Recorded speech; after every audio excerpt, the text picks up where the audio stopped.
학업과 알바 등으로 바쁘게 돌아가는 일상에서 문화생활을 즐기기란 말처럼 쉬운 게 아닌데요.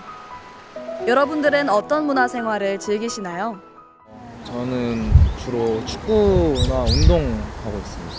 네, 영화 보는 거. 저는 영화 보거나 아니면 노래방 가거나 아니면 카페 가서 쉬는 것 같아요.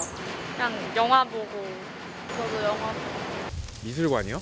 아니요, 거의 안 가요. 그렇게 자주 가진 않는 것 같아요. 자주는 안 가고 한 1년에 한 번 정도는 가는 것 같아요. 제가 집 앞에 예술의 전당이 있어서 1년에 한두 번 정도는 찾아보긴 하는데 굳이 그렇게 즐겨보는 편은 아니에요. 이처럼 우리는 미술이란 장르와 가깝지만은 않게 보이는데요. 사실 우리 주변에는 미술을 즐길 수 있는 곳들이 많습니다. 가깝지만 멀게만 느껴지는 미술에 대해 알아보는 시간. 젊음을 칠하다. 해방촌의 어느 한 골목. 골목 속 한 건물의 지하로 내려가 보면 아트플레이스란 갤러리가 보입니다. 이곳에서 아트 369라는 프로젝트가 진행 중이라고 하는데요. 369라고 해서 3존에는 20, 30대 젊은 작가들, 6존에는 30, 40대 좀 활동을 활발하게 하시는 작가님들, 그리고 재밌는 거는 이제 9존에 참가하시는 10분의 중견 작가님들이세요. 이분들은 소위 말해서 이제 미술계에서 조금 활발하게 정말 꾸준히 작업하셨던 원로 중견 작가님들이신데 저희가 이번에 10분을 초대해서 그래서 구존 작가님들 같은 경우에는 이렇게 작품을 출품해 주시고 거의 이제 기증하다시피 해주셔서 저희가 그 작품을 판매하게 되면은 그 수익금을 3존과 6존의 작가 그 개인전 지원금으로 사용할 수 있게끔 후원을 해주셨어요. 우리가 아는 작가들이 예를 들어 김한기 작가나 그리고 단색화 요즘 유명한 작가들 이우환 작가, 김창렬 작가, 그냥 청경자 그런 이제 뉴스에서나 어느 옥션에서 많이 거래되는 작가들은 대중들이 조금만 관심 있으면 다 알 수 있어요. 근데 그런 작가님들 외에도 되게 주옥 같은 좋은 작품 많이 하시는 작가분들이 많아요. 작품 가격이 비싸다고 좋은 작가는 아니에요.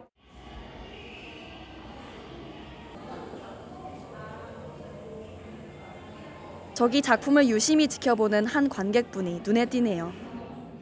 우연하게 왔습니다. 다양한 연령대의 작가들이 한 곳에 모였다는 게 좀 신선하게 왔던 것 같아요. 이렇게 3존, 6존, 9존으로 나뉘어서 구분된 것도 좀 재밌는 것 같습니다. 아무래도 잘 알려진 이렇게 유명하고 중견 작가분들이야 이미 미디어에 노출이 많이 돼서 알려질 수 있지만 이런 젊은 작가들의 노출될 기회가 그만큼 적어서 이런 기회가 많아져야 아무래도 더 그런 플랫폼이 많이 만들어져야 되지 않을까 싶어요. 교과서에서 배워오던 유명 작가들 외에 젊은 작가들을 접할 수 있는 기회는 제한적인데요. 비교적 젊은 작가들은 지속적인 작업 활동이 어렵기 때문이죠. 가장 중요한 건 안정적으로 작업을 할 수 있는 장소입니다. 그래서 임대료에 대한 부담이라든가 그런 것 없이 좀 안정적으로 젊은 작가들이 비록 지금 특별하게 어떤 눈에 띄는 활동을 하지 못하더라도 그런 좀 장소에 대한 게 가장 시급하다고 생각이 들고요. 나라에서 주도해서 하는 그런 것도 물론 굉장히 좋고 기업에서 후원을 해주는 것도 좋지만 그게 장기적으로 유지가 되는 경우는 많이 못 봤습니다. 젊은 작가들을 후원하는 다양한 기획들이 진행되어 오긴 했는데요. 하지만 이는 꾸준하지 못했죠. 이처럼 젊은 작가들과 우리가 친해지기 위해서는 아트 369와 같은 전시들이 많아져야 합니다. 파주 출판도시에 있는 한 건물. 이곳은 시조사 아트 스튜디오인데요. 이곳에 있는 작가들 중 가장 맏형이라는 이지연 작가를 찾아가 보았습니다. 저는 이제 그 책을 가지고 작업을 하는 그 이지연 작가라고 합니다. 우리가 개별적으로 작업실을 구하기가 쉽지는 않았는데 파주 미술문화재단가 만들어져서 그분들이 이제 대신 건물을 얻고 이제 작업실이 필요한 작가들을 모집해서 작가들이 개별적으로 하기 힘든 일들을 그런 문화재단이 대체적으로 건물을 얻어서 작가들한테 개별적으로 아마 들어올 수 있게끔 그렇게 했던 것 같습니다. 젊은 시절 고정적인 수입이 없어 학생들을 가르치며 작품 활동을 했다고 하는데요. 그는 제작 공간을 위해 제주도부터 중국까지 안 가본 곳이 없다고 하죠. 레지던스 프로그램이 생겼어요.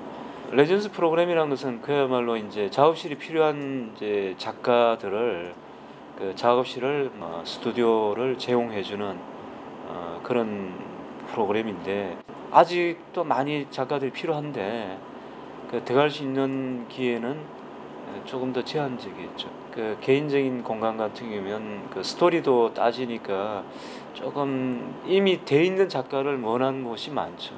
그런 공간을 쓰는 작가들은 계속 쓰는 것 같고 경력이 이미 되어 있으니까 그분들이 요구하는 조건이 되니까 또 정작 필요한 작가들은 그러니까 자기 작업을 좋아하고 조금 더 사회 이슈에서 멀어져 있고 뭐 이런 그림을 좋아하시는 분들은 또 그런 데서 기회가 쉽게 오지는 않은 것 같은 그런 또 모습도 있는 것 같아요.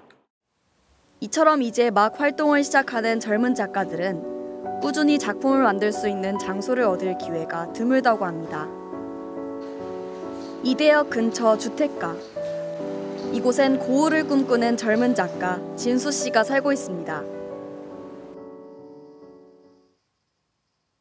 많은 작가들도 그렇지만 저도 인간이란 주제를 되게 좋아하고 인간의 그 어떤 면모 중에서 좀 솔직한 모습?